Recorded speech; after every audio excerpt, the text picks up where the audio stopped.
Now let's try to find out what is the expectation of binomial random variable. I hope you remember what is binomial random variable. If you are going to perform an experiment n times, what is the probability that the number of successes is going to be I, right? That will be given by binomial distribution. And this binomial random variable is nothing but the number of, this random variable will count the number of successes when I perform the experiment n times. In Bernoulli, it is nothing but when I do it one time, what is the probability of getting a success, that is given by Bernoulli, right? But here it is, if you are doing it n times, how many times you are going to get this success, that is being counted by the random variable x. Let us say here I am going to use the random variable name as x, and whenever I say any random variable, we are supposed to know what are the parameters, and here the parameters are n and p, where n is the number of trials I am going to use and p is the probability. N is the number of trials I am going to use and p is the probability, right? And also we know that the probability that the random variable capital X equal to I is nothing but in out of n trials, how many times I am going to, what is the probability that I get exactly I successes. So out of n trials, how many times I can get I successes? It depends on NCI, which means out of all these n, any of these I choices, we have I experiments can be chosen to make them success, that is why NCI. And then one, for one of them, which means if it is going to be p successes and n minus I, or I successes and n minus I failures, then it is going to be p power I into 1 minus p power n minus I. This is the formula which we already know. This is the probability that the random variable x takes a value I. It is equal to NCI into p power I into 1 minus p power n minus I. Now what are the possible values for this I?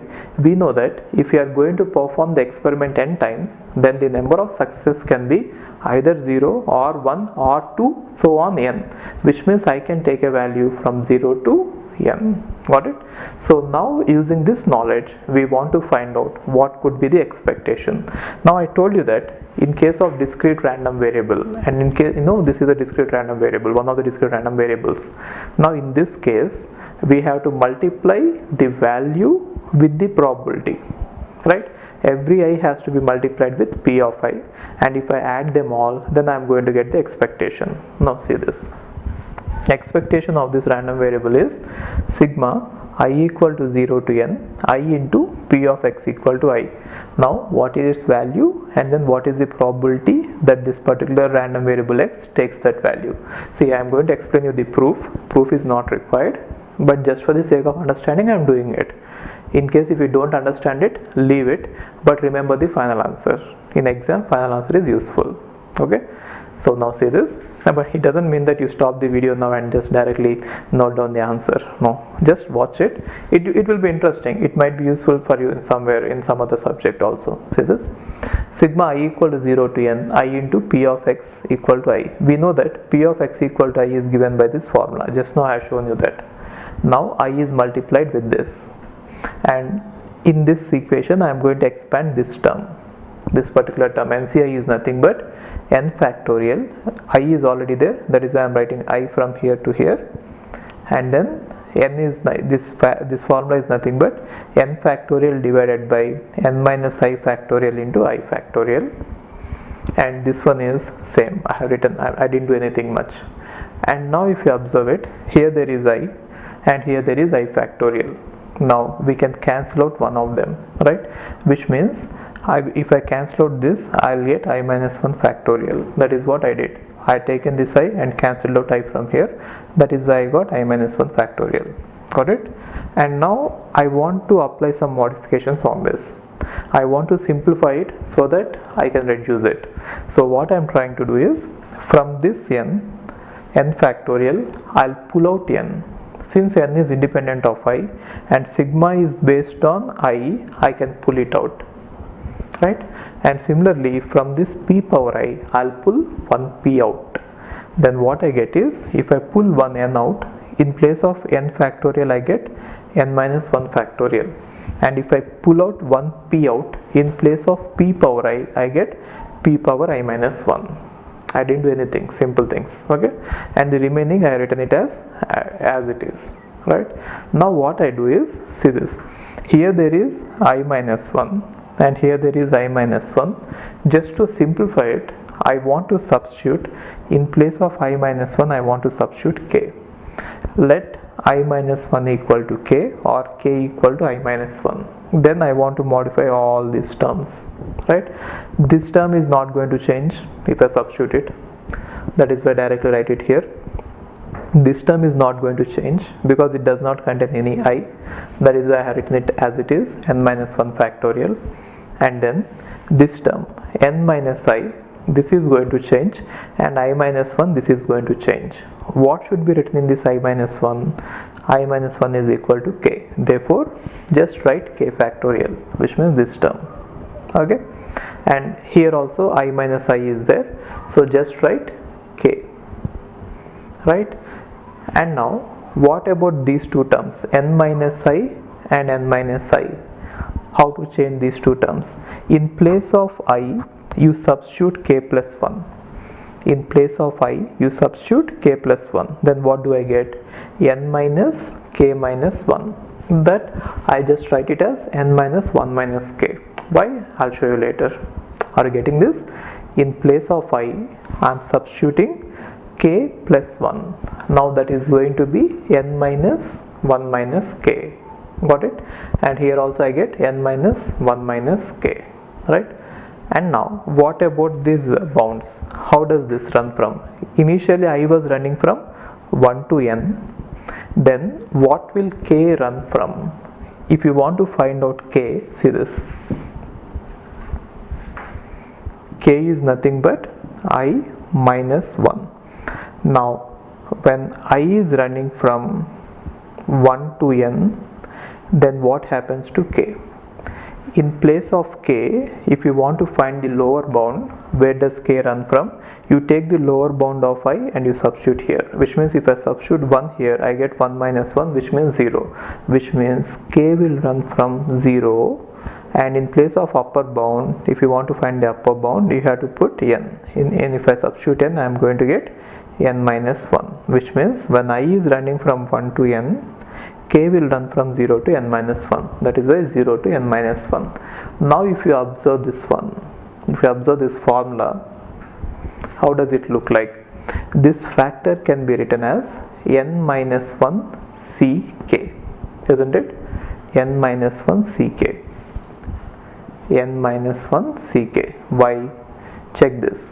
N minus 1 ck is nothing but n minus 1 factorial divided by n minus 1 minus k factorial into k factorial, right? And then the remaining parts, this one is nothing but n minus 1 ck into p power k into 1 minus p power n minus 1 minus k. So this entire thing is nothing but in a kind of the formula of this one, isn't it? In place of n we are going to have n minus 1. So if I write all the terms and if I add them, sum them up, it is nothing but it will form a plus b power n minus 1, where a is p and b is 1 minus p. So it is going to sum up to p plus 1 minus p power 1 plus p power n minus 1, which is going to be np. So that is how we can prove that the expectation of binomial random variable is np. Now what is the literal meaning of it? What is the meaning? What do you understand from it? It means that if the probability of single success is p, and if you are conducting n trials, then the number of successes you will get is going to be n into p. So how will the questions be asked on this? So they will ask questions like this. See this. They will say that we are conducting a binomial experiment with parameters n equal to 10, and the probability of success p equal to 0.6. Then what is the expected number of successes? They'll ask some question like this. Then what is the expected number of successes? You have to multiply these two, which is nothing but 6, which means if I perform 10 experiments and if the probability of success in each experiment is 0.6, then the number of successes we might get will be 6. Alright, so such kind of questions will be asked. So especially Bernoulli and this binomial, these two you are supposed to remember.